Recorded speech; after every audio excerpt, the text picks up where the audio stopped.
The evil side in The Lord of the Rings is very daunting and emphasizes the need for a hope on the good side. But the characters are hoping in someone unseen who has an unshakable plan. How hope plays out in the story is proof that The Lord of the Rings is a Christian work. Join Austin Freeman and I as we discuss the moments hope is pitted against despair, such as the Battle of Pelennor Fields. And don't forget to like and subscribe. Hello, everyone. Thanks for tuning in to the White City Podcast. Today, I have a new guest with me, Austin Freeman, and it's great to have you on, Austin. Thanks for having me. And Austin, you're an author, and I think at least what I know you formally for is your book Tolkien Dogmatics, and it's we're going to be talking about hope in Lord of the Rings and Middle Earth in general, and so some themes there. And before we get into that, Austin, would you tell a little about yourself and how you got into Lord of the Rings? Sure. So I got into the world of Tolkien, as many people do, and many more people do now, based on the recommendations of other people that sort of handed me a book like The Hobbit and said, "Here, I think you'll like this." And so that happened around about elementary, middle school. And as I grew up a little bit, I read The Hobbit, I read The Lord of the Rings. I said, I'll get some more of this. So I went on to Silmarillion and Unfinished Tales. And at around that age, that was kind of my limit. The scholarly apparatus of something like Unfinished Tales did not really float my boat at the time. I was more of a C.S. Lewis person, already interested in apologetics in high school. And so I liked Tolkien. I loved the movies. I played Dungeons and Dragons and all that sort of stuff. But it wasn't until I was done with my master's degree that I came to the realization that there's actually like a field called Tolkien studies, and that there are academic journals and that people publish books and scholarly literature on this. And not only are they looking at it from the perspective of Tolkien's medievalism or his accomplishments in literature, but also from Tolkien and his relationship to Christianity, which I sort of had a vague knowledge of at the time, but didn't really know that he had instantiated it anyway in the work that I loved. And so it was around about the time that I began my PhD program that I also started dipping into Tolkien studies more professionally.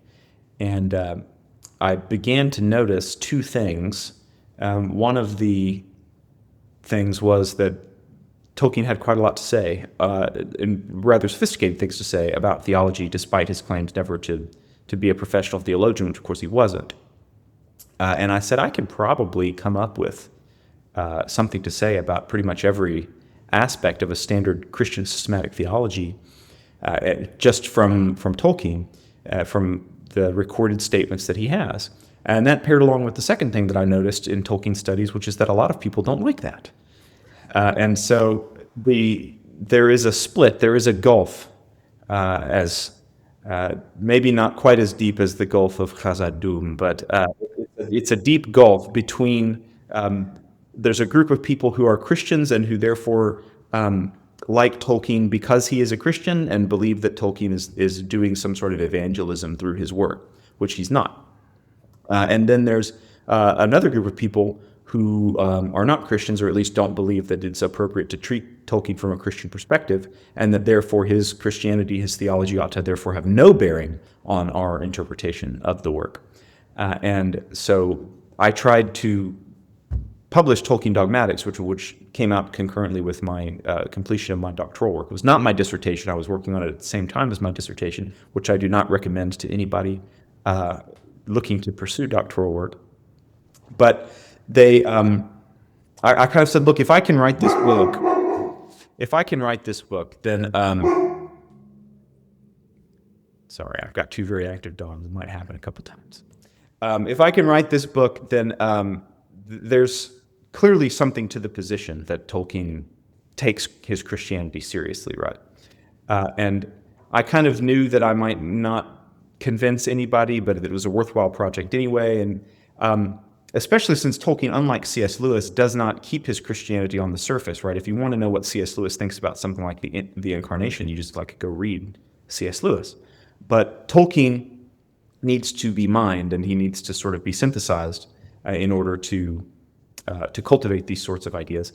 Which is not to say that they're not there, they're not visible, but they might not be visible to everyone. So, for instance, the standard top tier of Tolkien scholars like Tom Shippey or Verlin Fleeker or Jane Chance or any of these people that are writing the books, none of them are trained theologically. None of them are Christians, as far as I'm aware, and so they just don't have the training to be able to catch maybe some of the illusions that Tolkien is making if it falls too far outside of their academic ken. And so I said, well, look, I can take up that charge. And that was the basis of the book. So I did that, and my PhD dissertation in systematic theology was on something completely different.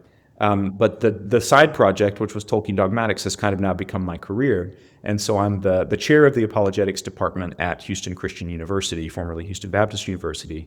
And so that's what we do in our discipline of apologetics, particularly in our department, is a thing that we call imaginative apologetics, which doesn't claim that Tolkien is, a evangelist. Tolkien's not doing like God's Not Dead with elves. He's doing something else. But nevertheless, the worldview that he constructs his art from, which stands independently, is shaped by the worldview of Christianity. It is the worldview of Christianity as instantiated in this particular piece of art. And so that's sort of the jumping off point to say, look, we don't want to discount the artistry of Tolkien the man, but we do want to be able to talk about why people love it so much. And then to use that to sort of reveal to them that there are things about the Lord of the Rings and about Middle-earth that are not just beautiful, they're also true. And they're true in our world here as well. So that's kind of where I am now. I'm a full-time professor, full-time, academic, and have other writing projects as well. But that's how Tolkien Dogmatics came about, and very happy to be able to do that professionally now with other people that are very famous in the world of the Inklings, like Holly Ordway and Michael Ward and Lou Marcos and all sorts of other people that have published on this as well. So there I am. Yeah, that's really cool. I hopefully maybe at some point I can get Holly on. We were working on it for a time and didn't work out at the time, but hopefully some point, yeah. She is a busy person, and she travels a lot, so that's no surprise. Holly is a research scholar with Word on Fire, and she gets to go to all of the fun conferences in Italy and France and all of these other places. And I have the privilege and yet the burden of still teaching classes and not just doing pure research. So Holly gets to have a little bit more travel budget than I do. That's okay. That's funny. Oh, man. No, and like what you're also commenting with, like the difference between Christians almost seeing like Lord of the Rings as being kind of like an evangelism that Tolkien's doing, and then the other side saying, oh, there's nothing to do with, his faith at all. It's definitely something I've come across, just giving, just like kind of like on Facebook, giving my thoughts about like his faith and how it connects to things, and people, no, it's, has nothing to do with that. He wasn't writing an allegory. This doesn't connect in any way to like a Christian faith, really. But I think the biggest thing they were saying is an allegory is that you can't like be, doing at least the one-to-one things, but. You have to understand exactly what Tolkien means when he says that he dislikes allegory, because of course there's allegory in stricto sensu in the strict term, and then there's allegory in a broader sense. So Tolkien loves something like Dante, right? But he is not as big of a fan as Pilgrim's Progress, and so the reason why Tolkien dislikes this, same reason for Lewis, more or less, is because he believes that it strips the potential power of the message. That's at least one of the reasons. So he gets this from George MacDonald and from other people, that there are multiple meanings to any symbol that you can use. And the power comes along with the multi-layered, multifaceted aspects of these meanings. And so if you strip it down and you say, oh, well, this only means the one thing, then you're actually flattening the piece of subcreation that might otherwise be a lot richer if you just let it be what it is.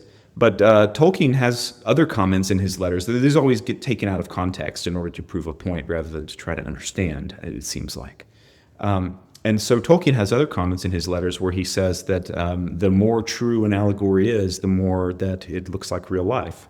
And the more you look at real life, the more allegorical it becomes.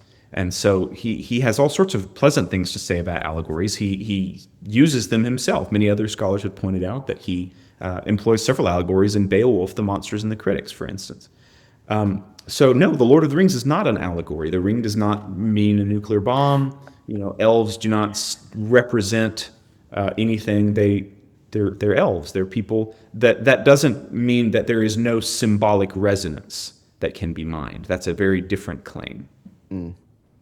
Right. Yeah. And actually, I was talking about allegory on a recent recording, and as I was reading through like some of the letters where Tolkien talks about allegory, I was kind of like surprised. Like he's not saying that like any kind of allegory is like bad, but like you were saying with him, talking about like story and real life, and how they like kind of how allegory like connects to those things was interesting.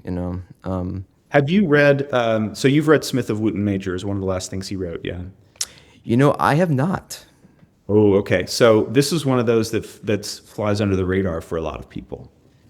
So a lot of people like Leaf by Niggle is a little bit more popular. Smith of Wootton Major, I did not really like it very much when I first read it when I was a young man, and because it's an old man's story.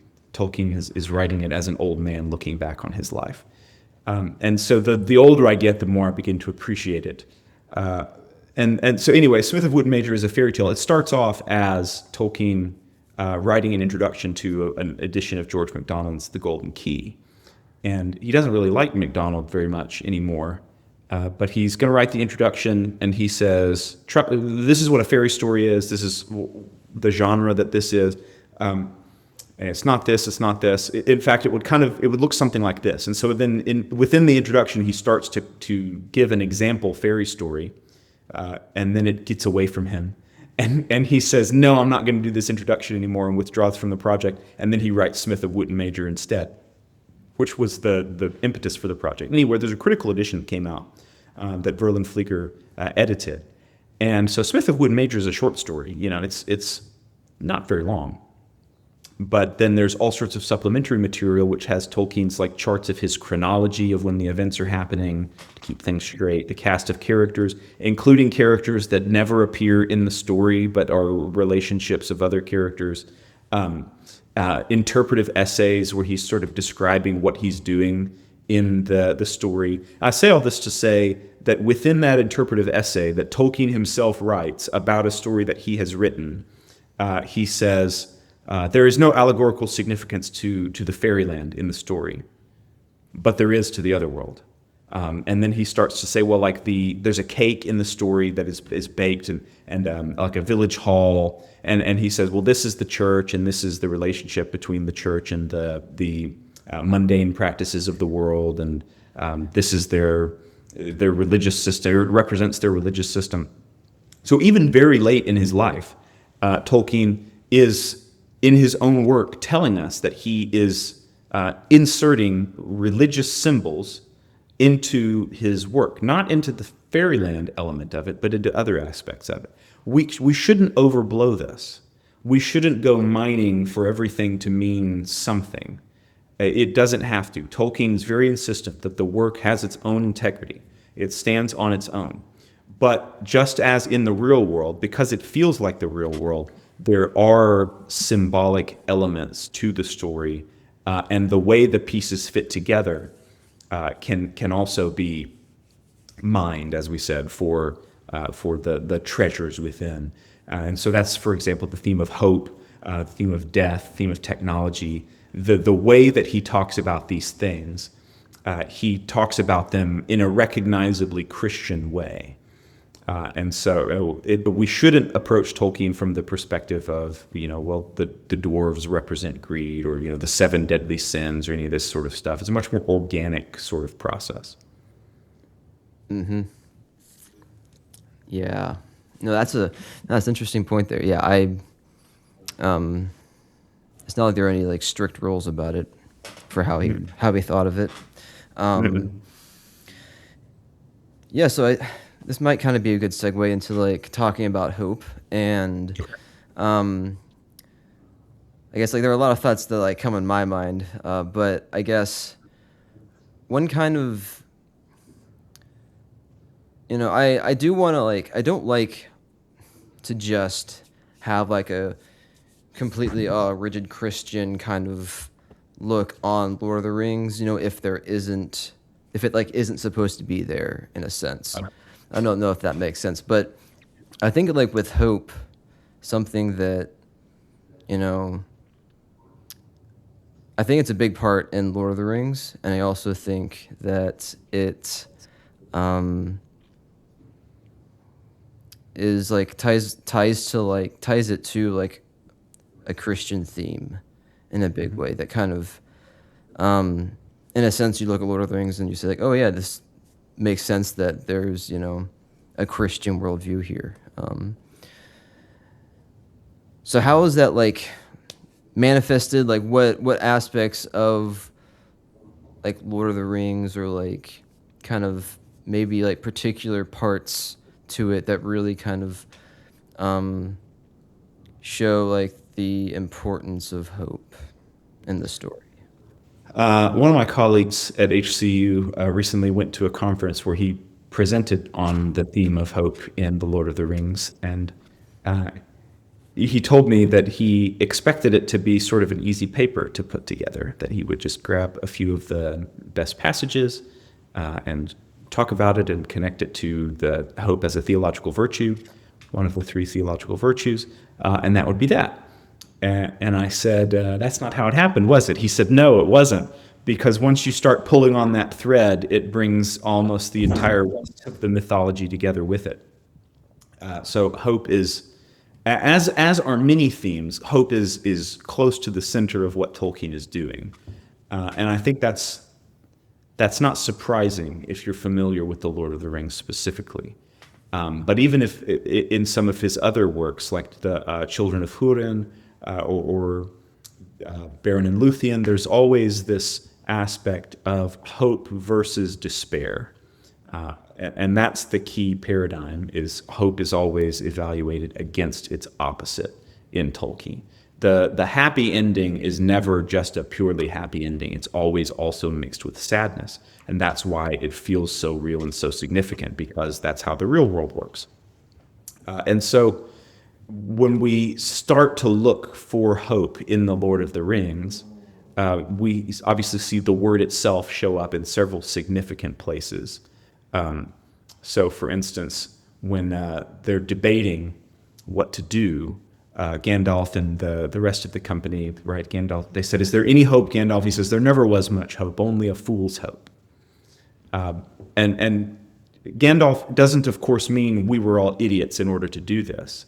What he means is we should not have thought that this was like a logical process on its own terms.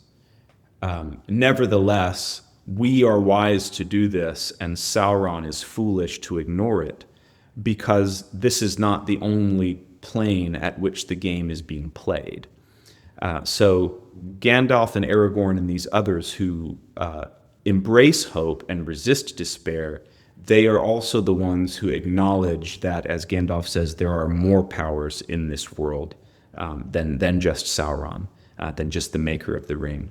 And so, for instance, when Gandalf says that Bilbo is meant to find the ring, he says this is a comforting thought. Why is it a comforting thought?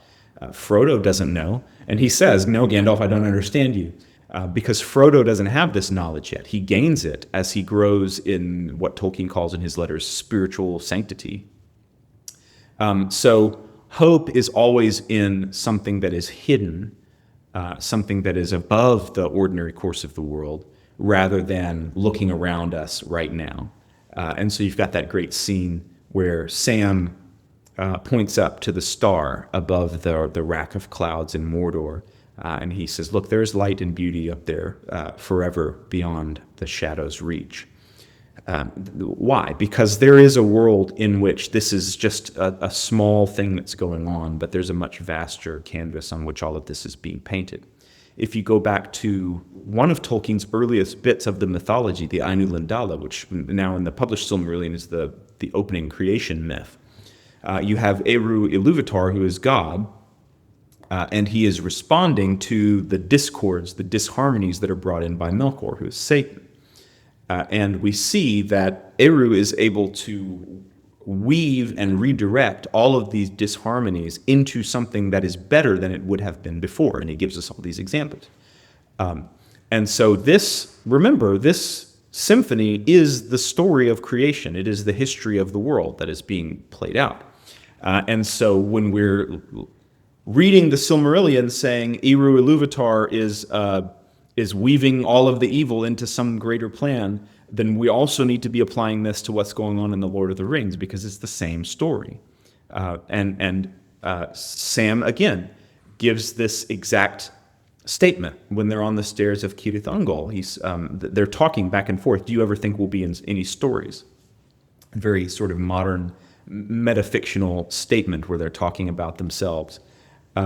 And then they realize that they are in the Silmarillion, right? They're in the same story as it was before, the story of Beren and Luthien and the gems, and the light of the gems ends up in the star glass that Galadriel gave to Frodo. He says, we're in the same story. So this is the sort of thing that generates hope in Middle-earth. It is not the immediate circumstances. The immediate circumstances are what generate despair. And so you have to look beyond the circumstances for the meaning behind them and for the promise that there is some sort of good that's coming out of them.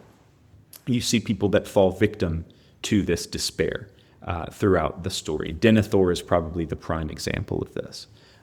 So Denethor has been prideful, but he has also been manipulated by Sauron into looking into the Palantir. Sauron only shows him what he wants him to see. Right? He only shows him the armies coming out from the east. He only shows him the death and the destruction. And so Denethor gives up. In the time that his city needs him the most, he tries to kill Faramir and himself. Well, he doesn't know Faramir is dead. He doesn't know it, but he's killing Faramir and then he's going to kill himself. And this is one of the only instances in The Lord of the Rings where you have an explicitly religious term. Because Denethor says we're going to burn like the heathen kings of old, like the pagan kings. And then Gandalf says only those kings that basically sold themselves to the dark powers that turned into Satanists used to do this and sacrifice other humans in order to assuage their soul. But we shouldn't pass over this. Denethor says, I'm going to be like the heathen. The West has failed, and the West is here a metonymy for the rule of the Valar, the angelic governors of Middle-earth. Not just humans and elves, but the whole forces of good has failed. And so I'm going to burn like a heathen king. I'm going to reject the truth that I know as a good descendant of Numenor, because Numenor had the true religion. I'm going to reject this monotheistic concept of the world as ordered by a good providence, and I'm going to just give up and only look at my immediate surroundings. This is why Theoden turns into what he does before Gandalf and Aragorn and everybody else come and pull him out of this. This is why Éowyn almost falls victim to despair, because she's only looking at her immediate circumstances. When Aragorn is taken from her, when her hope of glory is taken from her, when everybody's going out to war and she doesn't think they're going to come back, then she goes off looking for death for herself. Why does Éowyn turn around? Because she realizes that there's something more important than her immediate circumstances, that there's something worth dying for. So she begins to sacrifice herself not for the life of Theoden, like Theoden's already going to die, right? She knows that. He's fallen off his horse. He's at least severely injured. But it's for his dignity. It's for love of him that she then is motivated towards her great deed. And lo and behold, the providence weaves it together, right? Because we've got somebody there, happens to be there, who nobody's paying attention to, who has a blade that was forged hundreds and hundreds of years ago, way far away, and given this blessed magic, and it's the only thing that's going to be able to take down the Witch King. And so this is the weaving together, and hope is rewarded. But Tolkien is not foolish. We remember that he lost his mother very young. He lost his father before he could remember, but he lost his mother when he could very well remember that it was happening. He went through great hardship and great poverty. His trials with Edith, who would become his wife, this is a tumultuous thing. He lived through the war. He saw over half of his friends die in the war. Tolkien is not naive about the state of the world. That's why he has the elves call it the long defeat. But they're fighting the long defeat, but they're still fighting because they recognize that eventually this is not the end. That's a long way of answering that question. Hope looks towards what is beyond. There's an element of trust in hope. There's an element of faith. So Tolkien has a particular word for this. It's called estel, right? That it becomes Aragorn's name when Aragorn is a young man. Estel gets articulated in other writings, non-Lord of the Rings writings that you find in books, the history of Middle-earth. So in the debate of Finrod and Andreth in the Morgoth's Ring volume of History of Middle-earth, you got a woman and an elf that are talking about these different concepts. And so Estel, there's like hope that's just like, oh, I hope it doesn't rain. But then there's this deeper form of hope, what we call the theological virtue of hope, that has to be theologically situated. You have to look at the fact that there is a wise providence, that there is a God. Otherwise, hope doesn't make sense. That's Tolkien's position.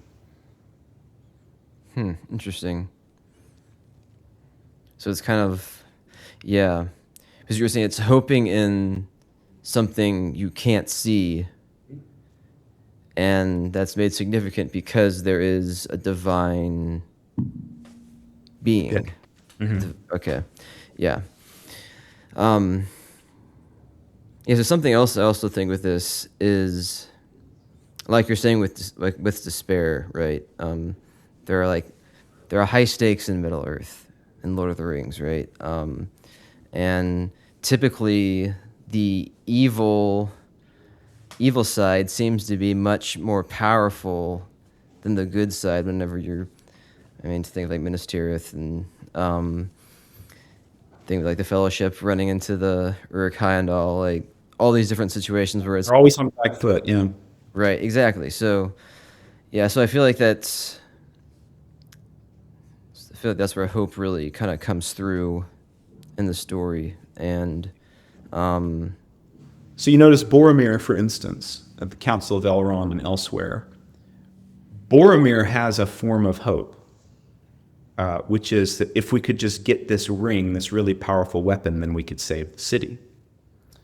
Boromir's hope is founded in something which is foolish, and this ends up causing his downfall. But then when Boromir shifts his hope, like he actually resists the ring, he comes to his senses, he saves Merry and Pippin, he confesses to Aragorn, he dies a hero. Why is he doing this? This is also the time at which he recognizes and submits to Aragorn's real authority, because he's now recognized I cannot place my hope in this. I have to place my hope in something else, something more enduring.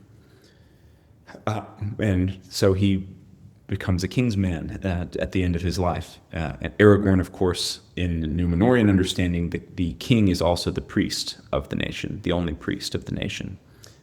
So it's not quite a divine right of kings concept, but it's something close that Aragorn is the king of prophecy, right? He's not just the next guy. He's the king who has been foretold. He is the destined king. Well, okay, foretold by whom? By what power? Destined from whom? Who writes this destiny? So there's a providence in here as well. Yeah. Okay. So is Kingsmen kind of like a reference back to Numenor? It's not a technical term. It's a real world term that I'm using, but okay.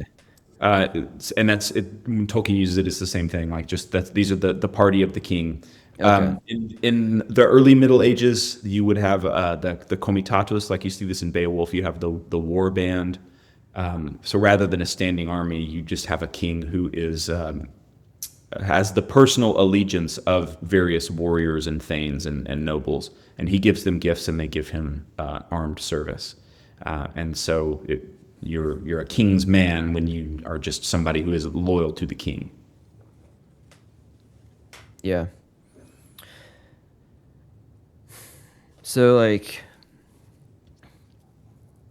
I guess I mean maybe you kind of already touched on this, but like, um, how is hope kind of would you say like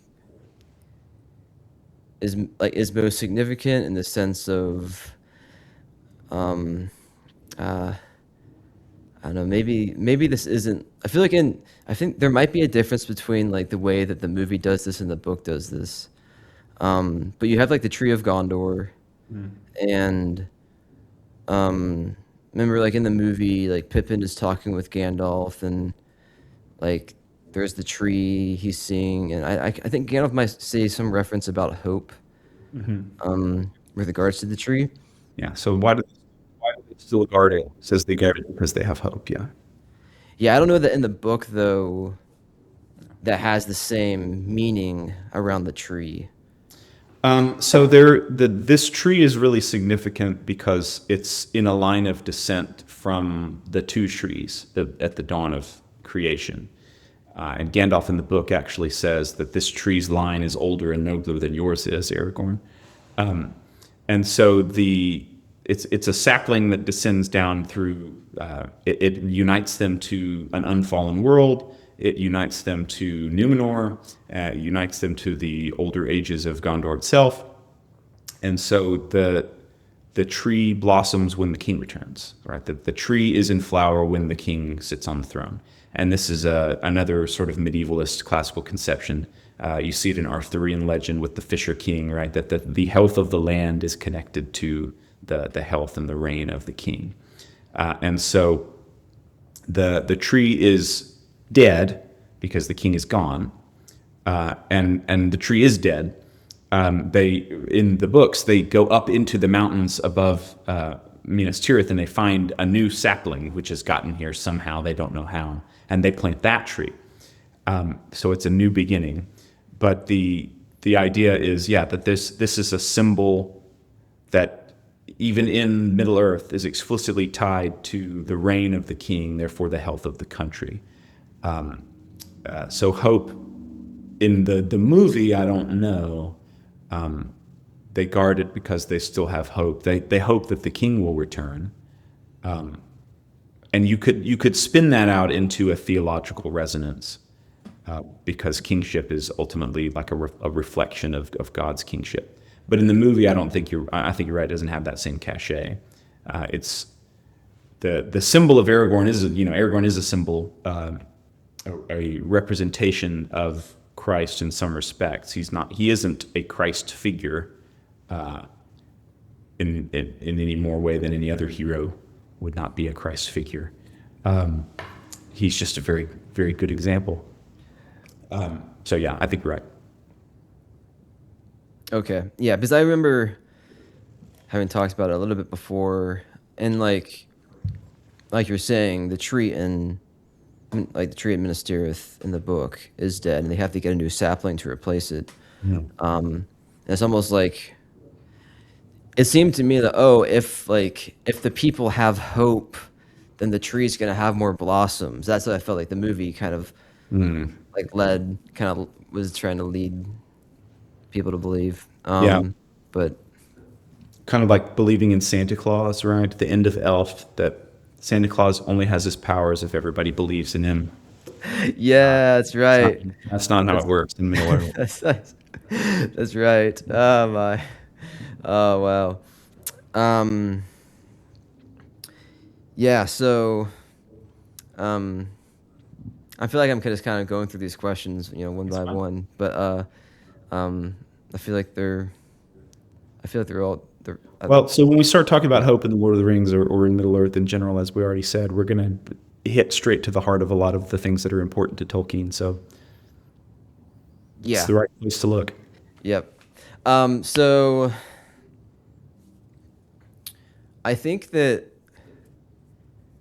this is interesting. I was recording with my co-host, and he brought up this kind of situation where, um, so like, the way he was describing it was, we're kind of like talking about magic systems. We're kind of talking about like the Witch King versus Gandalf, Mhm. and how like in the movie, Witch King breaks Gandalf's staff, Yeah. and seems like the Witch King is greater, is like somehow has some kind of like strength over Gandalf, you Yeah. know. So Star Wars, right? The dark side has more brute force, but the light side is more, subtle and sophisticated or something.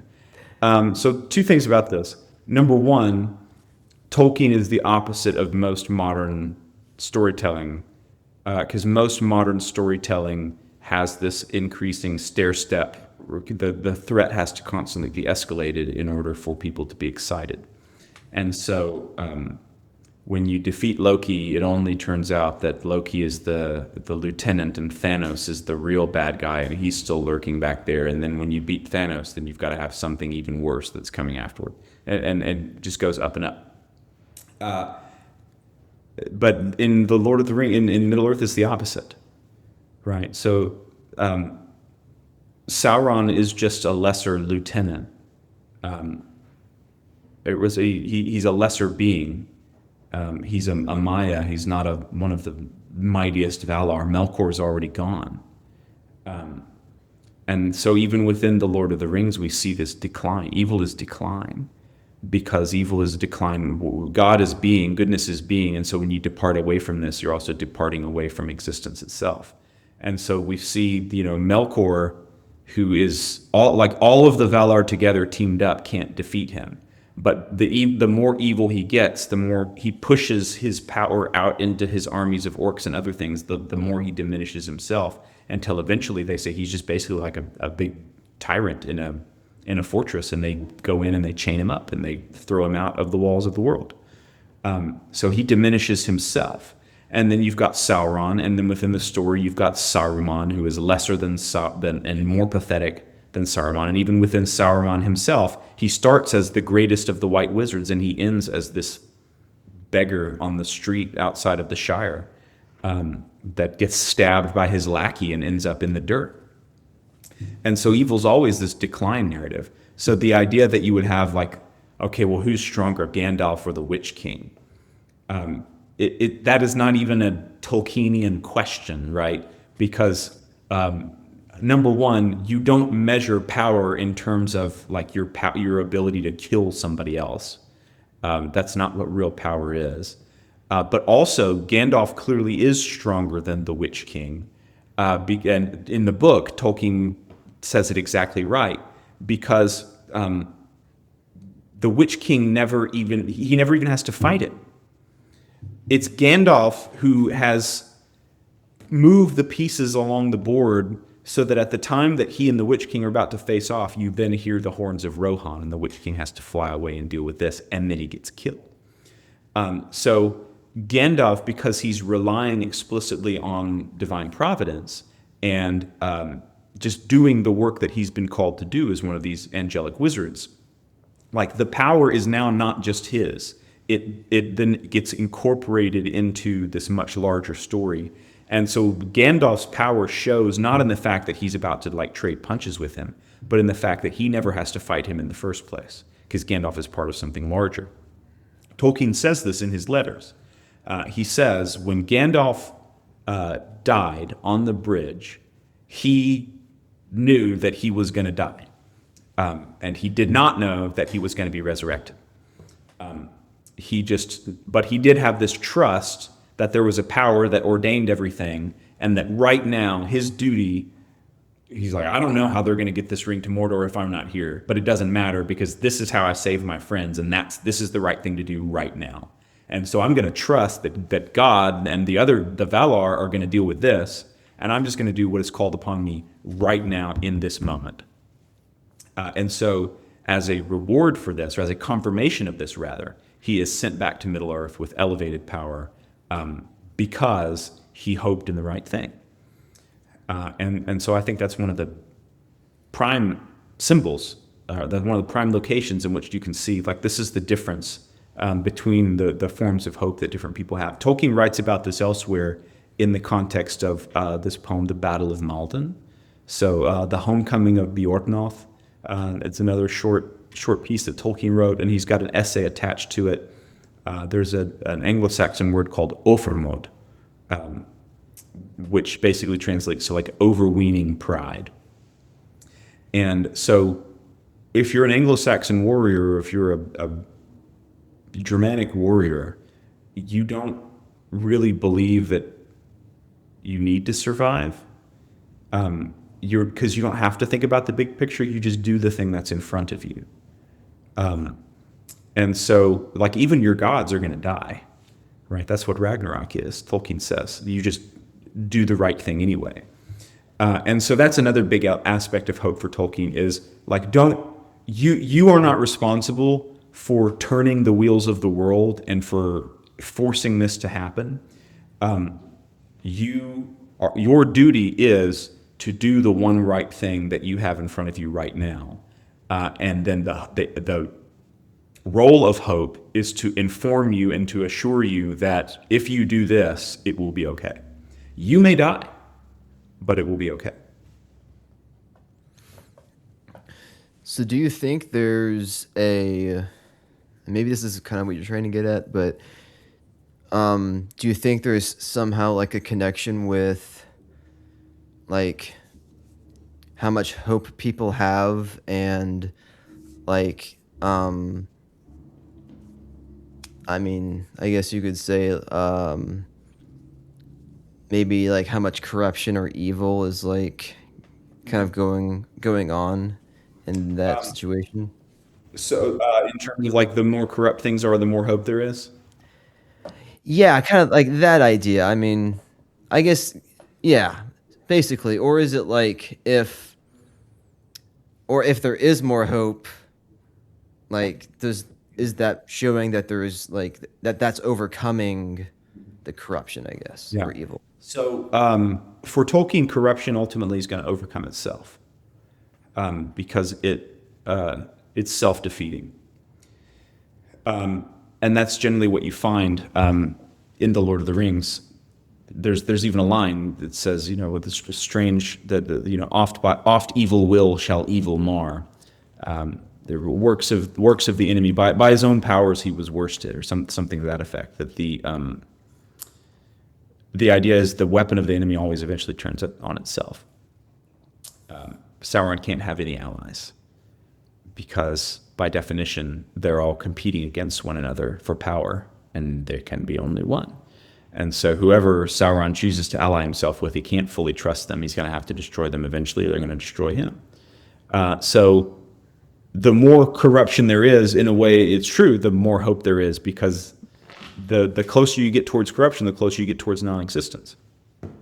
And then, so that's one way of answering that question. And the other way is to say that it highlights what's already evident, and it gives you a ground of testing in which your mettle can be revealed. Line from the movie, right? A chance for Faramir, captain of Gondor, to show his quality. This is it, right? To show your quality, to test the purity of your mettle.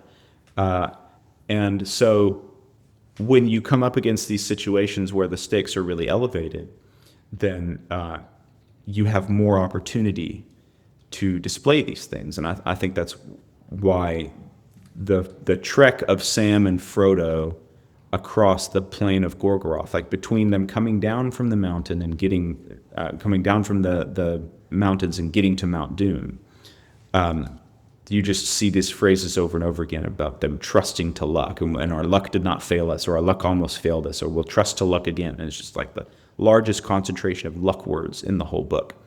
But it's also explicitly referred to as a trust in luck. But luck is not luck. Luck is divine providence. And this is not Tolkien just coming up with this. This is Tolkien inhabiting a prior tradition Boethius and Dante and all of these other people who have read classical literature and non-Christian literature and fused it into their own work, and this is their attitude towards fate, towards chance.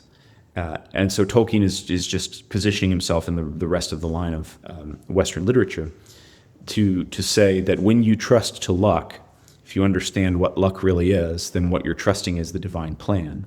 And then there's so many ways their trust always gets rewarded. Right? They pray, basically. They invoke Galadriel. They say, we need some water. And they get some water.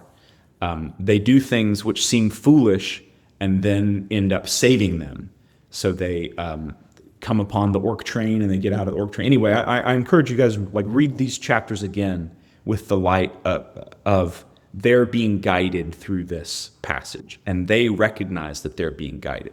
They're hobbits. They're not one of the wise. They're not Gandalf or Elrond or Galadriel or Aragorn, who have been instructed in the truth, like the metaphysical truth behind the creation. They've never heard any of this stuff.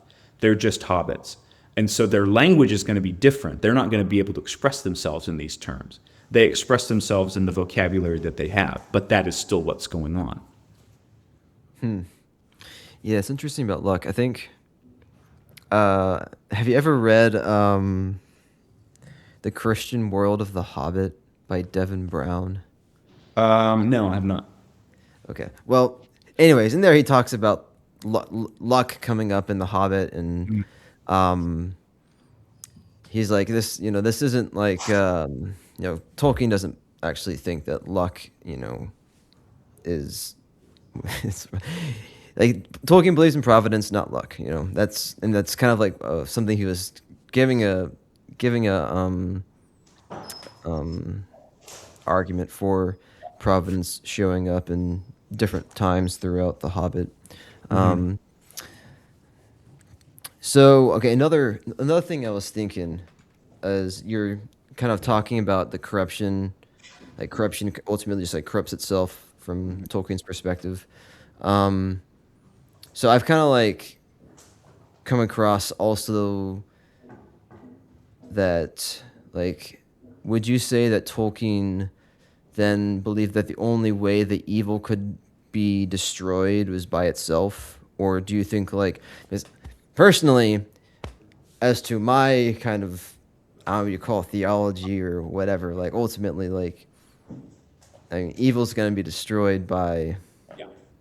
Yeah, so no, Tolkien agrees with this. So he's got a version of the last battle. He's got a version of Ragnarok where this also happens. And then, of course, when we recall that Tolkien intends Middle Earth to be our world in the, mythological, fictional past, that's why you have the natural law remains the same, these sorts of things. So whatever happens in our future history also technically happens in Middle Earth's future history as well. That the idea that evil only is going to defeat itself, it means if we did leave it alone, then eventually it would. But we don't have to necessarily leave it alone, because there might be disasters in the meantime that might be precluded by us intervening now. And so Tom Shippey talks about this in The Road to Middle Earth, that Tolkien, some people see this dualism in Tolkien, that, according to Boethius and these other philosophical principles, then evil ought to be pitied rather than fought necessarily. But Tolkien has fought evil, and therefore he knows that this is false. This is Shippey's argument, or part of Shippey's argument.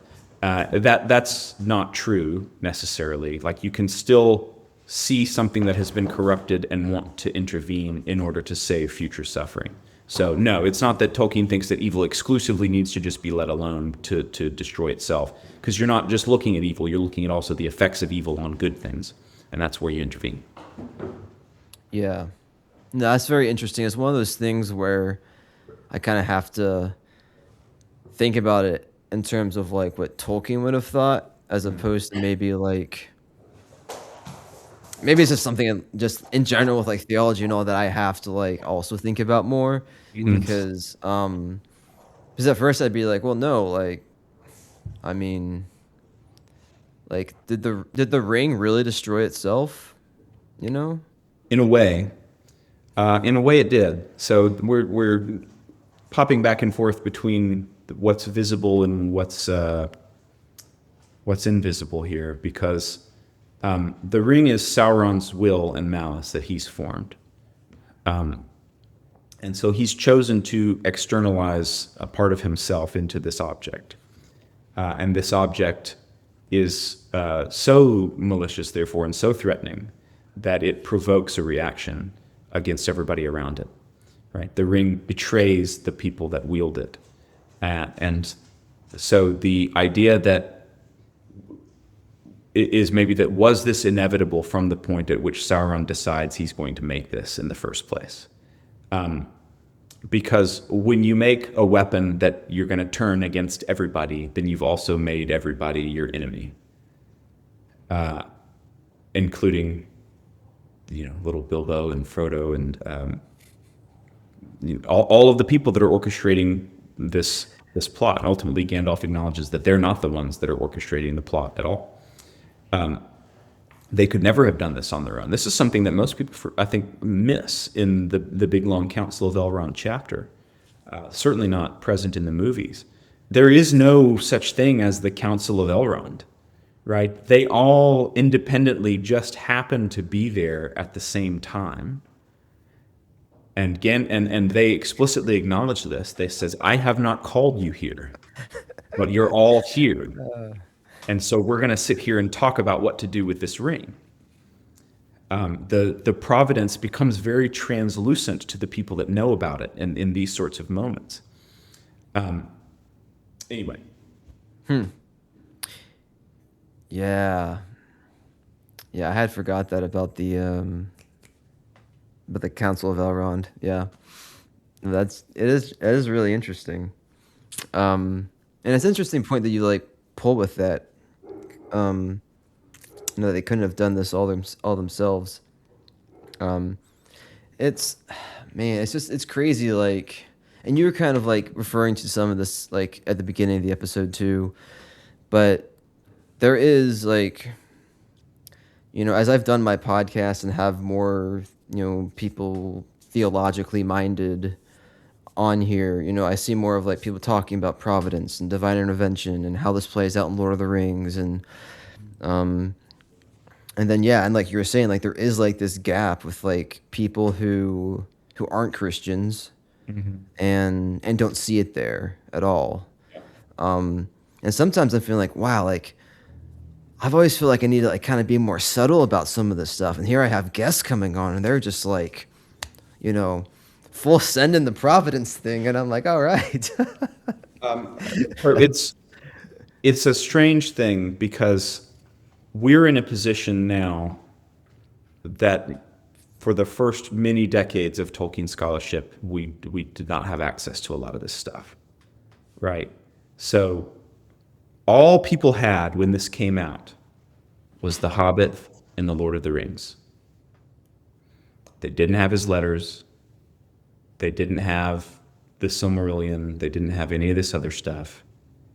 That was it.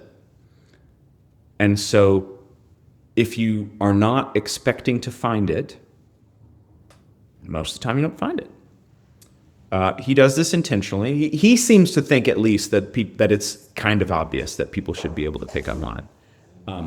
But nowadays our culture is so religiously illiterate, even among the very educated, that's no longer take it for granted.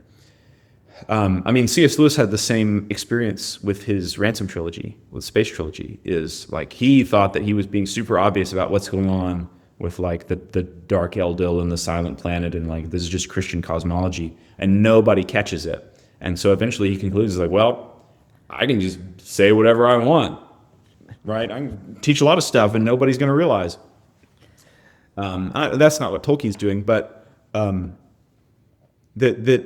these sorts of statements you were meant to find the ring, that seems like this huge alarm bell to us now of meant by whom? But if you're just a first-time reader, you sort of just keep moving. I don't know. Who's Earendil? I don't know. I don't know who these people are. Mm-hmm. So there's There is a noted absence of religion in The Lord of the Rings from the very beginning. Like the people that are interviewing Tolkien about this, like you can still see BBC recordings that say, well, normally if you're a warrior, you call out the name of your god or something, but we don't ever see your characters do this. Why is that? And he has various answers that he gives for why he explicitly, he says, takes religion out of the story. And it's not because he doesn't think it's important. It's because he says, I don't want that little sort of dollhouse version of religion to distract from the deeper themes, which are still consonant with the real world. I don't want this little dollhouse version of religion in my subcreated world to then be compared to like real theology, because then the whole world looks fake, right? So you think about like trick photography. If you do like micro photography of these little miniatures with no exterior frame of reference, looks real, looks great. But then like the cat photobombs it, and all of a sudden you realize it's just like a little diorama. And that's what the explicit association with religion does in Tolkien's mind. And so he puts it in there. He takes it out explicitly in order to keep it in a rhetorically effective way implicitly. That's what he says. Mm-hmm.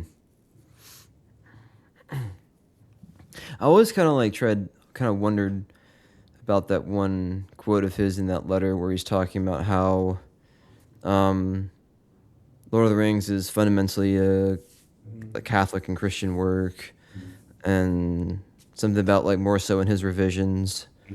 And then he says like maybe what you're catching, like he didn't. I always got confused about what the line meant, but it almost was like he didn't intentionally remove or add anything. And I always kind of wonder like, okay, so what does he exactly mean by that? Is like he's not intentionally putting like religion in there, but he's not intentionally pulling it out, kind of thing, or He's leaving it as part of the story and the structure, and not as part of the plot or setting or characters. Right. So there are when I say structure, I mean the way that characters relate to one another, or how certain behaviors and attitudes are rewarded or endorsed within the story. So these sorts of elements of the form or shape of the world. But then again, like Aragorn says to Éomer, he says like good and evil are not one thing among elves and dwarves and another thing among men. Like it's the same thing everywhere. So there are certain things which are logically necessary. If you think of it in the philosophical term of possible worlds, like the world could be different than it is, and it could be almost infinitely different than it is. But there are some things by logical necessity which would be true in every possible world. And so Tolkien says the moral law is one of those things. So why is the moral law going to be why does the moral law need to be the same in a fairy tale as it does in the real world? Because right and wrong are rooted ultimately in the nature of God, and God is a necessary being, and God is the same in all possible worlds, and therefore the moral law is the same. It's not just, we need to make sure that we teach our children to like grow up and be nice to their elders or whatever. It's because fundamentally, whatever story we tell, good and evil are the same everywhere, always. Mm-hmm. Yeah. So that these are the sort of things that he would say, well, I left this in. But ultimately we're guessing, right? He doesn't tell us in the letter, when in this revision I meant for this to happen. These are educated guesses based on his other stuff. Yeah. And some of that's probably good he didn't tell us everything. Because I recently did a recording on like the redeemability of orcs and Gollum, and like if we didn't have the notes and like the letters or whatever, then like would we know that he really struggled with that like idea of the redeemability of the orcs? Like they probably would just be seen as like the bad guys, most likely, and we wouldn't be like wondering, are they really redeemable? I don't know.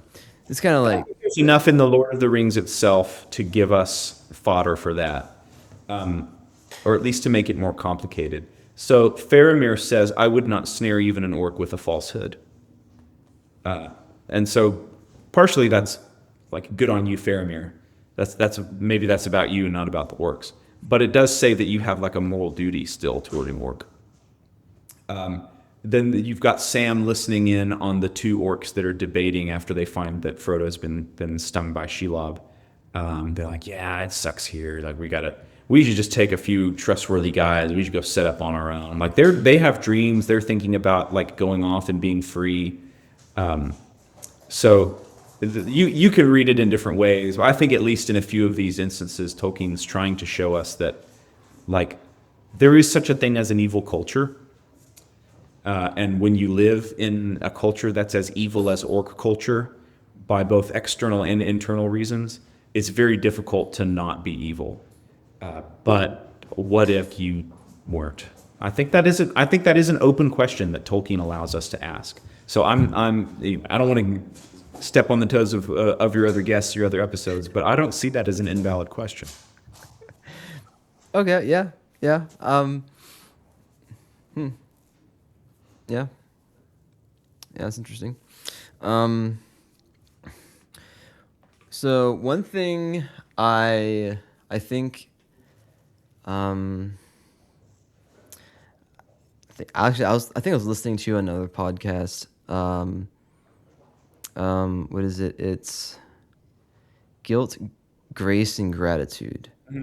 Yeah, and I think you were on there a little bit ago, but I think one thing is I was reading your book, and I think you might have said it in the podcast, as I couldn't remember if you said it in your book or not. But I know like you're saying it's like important for especially like Protestants who are looking at Tolkien's theology or whatever, to kind of respect that for him, and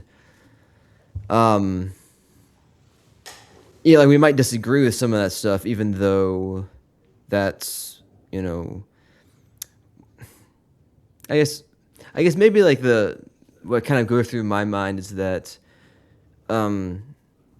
maybe the worldview and maybe his theology or whatever is just subtle enough that like everything that I can see in Lord of the Rings that might be associated with with his faith, like I'm like, oh hey, I agree with that, and I'm a Reformed Presbyterian, so I don't necessarily like agree with the Catholic on all this stuff, but like for some reason but still like I really appreciate what's in Lord of the Rings, and there was like this young adult reform group that I was part of, and like I was talking, somebody brought up a quote about Lord of the Rings, and I'm like, oh yeah, exactly what I was thinking. And it's like, well, yeah, like we're in this reformed group, so obviously, like there'd be people interested in Lord of the Rings, and it was kind of interesting. It's like, well, like that's interesting, but I mean, a lot of my guests have been across the board, actually, and I mean, I think you might be reformed. I'm not sure, but yeah, so you're like the first like reformed, person to come on my podcast. Glad to be here. Okay, good. So, yeah, it's important to respect who Tolkien is, right? Like that was very important in Tolkien Dogmatics. Was I wasn't trying to give my reading. I was trying to give what Tolkien thought, and that's why I focused on the nonfiction and then allowed Middle Earth to be the evidence rather than the other way around, right? That's the problem of literary criticism. So there's things in the book that, like I said in the introduction, like there's things I don't agree with. This is Tolkien's position. That's what I'm interested in here. But the reason why we have so much commonality is because we have so much commonality. There's a great tradition of Christian thought and life and literature that is the common property of the whole church. It doesn't just belong to one denomination or one branch of the church family. And so Tolkien draws on these things, right? Like his concept of evil is Augustinian, right? And so like Calvin loves Augustine just as much as John Paul II does. Like it's just This is part of everybody's tradition. And then, moreover, beyond that, there is all of the other stuff that Tolkien is doing. But like I said, he's not just writing some sort of evangelistic Christian fiction. The Lord of the Rings is not a Christian novel. It's a novel that is written by a Christian, and therefore the way that he views the world is a Christian way of viewing the world. So, like, he's got classical references. He's got medieval, just secular cultural references from his academic career. He's got all sorts of stuff from the, Germanic religious traditions that he's drawing in and playing with. But part of it is because he's got that conviction that all of the truth that it is God's. And so he feels that God has been at work in the world in all of these other perspectives. There's a recent PhD dissertation that just came out at the University of Glasgow. It's a guy that has kind of gone after me several times in various scholarly capacities.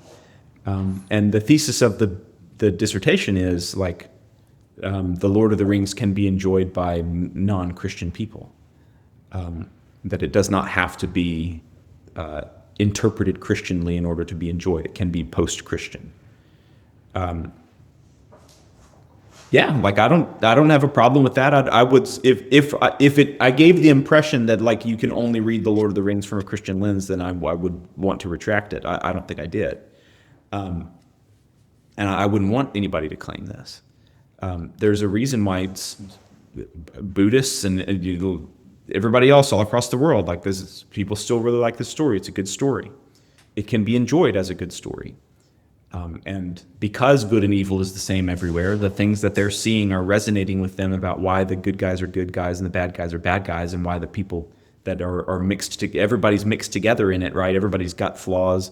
You've got Gollum and Boromir and all these other folks. Like that's because it's the real world. It's real life. It's also just human experience. That's what makes it great literature. It's great literature lasts because it touches on the unchanging aspect of the human condition. Yeah. Oh, darn it. What was I just going to say? There was something on my mind. Sorry. It's all right. Maybe it'll come to me. Oh, man. Darn. Oh, well. I mean, we were talking... Yes, we were just talking about Tolkien's faith and... Yeah, anyways, maybe it'll come to me later. But, yeah. Do you have any other ending thoughts? Many, but I'm not sure. I'm not sure how many of them are apt to share. So, I would circle back to that main theme about hope again, and to say that hope is always situated in Tolkien against something else. Hope is against despair. There's a dichotomy, and so likewise, one of Tolkien's other major themes, like death. You can't separate Tolkien's discussion of hope from the actuality and the inescapability of death. But by the same token, you cannot properly deal with Tolkien's concept of death without understanding the role of hope and what is beyond death and what people are longing for in order to try to escape this and attain immortality. I mean, that goes all the way back to Epic of Gilgamesh. So these are all united together, and they interweave with one another. So this is what I would recommend to people who going forward want to study Tolkien more seriously, is just go ahead and begin one of these thematic studies, like on hope or death or providence, as we've talked about. And it will begin to illuminate all of the different facets of this one sort of beautiful diamond, which is Tolkien's work. And you'll begin to see that all of it, you can look at it from lots of different angles and see lots of different beautiful things. Ultimately, it's all sort of this one unified piece. My phone camera died, so I am not visible right now. But put the ring on, yeah. So, it's okay. We can still we don't have to see my face for the ending part here, but yeah. So like anyway, yeah. I mean, It's been great recording with you, Austin, Yeah, and have fun. um, I'm glad we were able to make this work. And um, if you Yeah, have any I'll say one last thing if I can. yep, Um, Definitely appreciate being on here and always willing to sort of help spread the love and help people study Tolkien more deeply. If there's anybody out there that's listening that was like, wow, this is exactly the sort of stuff that I want to keep talking about, then maybe consider enrolling in a Master of Arts in Apologetics from Houston Christian University, where it is fully online and you can continue to get credits for talking about these sorts of things with me and with Michael Ward and with all of these other wonderful scholars that we have, and specialize in studying the Inklings and get a master's degree for it too. yeah, that's cool. That they have that now. I know, like I was talking with a guy who said he like back in his day, like nobody would take like a Tolkien studies thing. I mean, he's older than us, so I'm not really sure, You know, things have changed a lot, yeah. but no, that's really cool. And um, yeah, it's always great to have just to have people on who I can like learn this stuff from more. And um, I probably learned more about like Lord of the Rings by just having this podcast than anything else. So Yeah. that's Well, been really that never stops. The best part about being a professor is being a student. oh man, that's great. Well, thanks thanks again. Yeah, And absolutely. Thank you, Philip. God yeah, bless. yeah, thanks everybody for tuning in. We'll catch you for our next episode next week.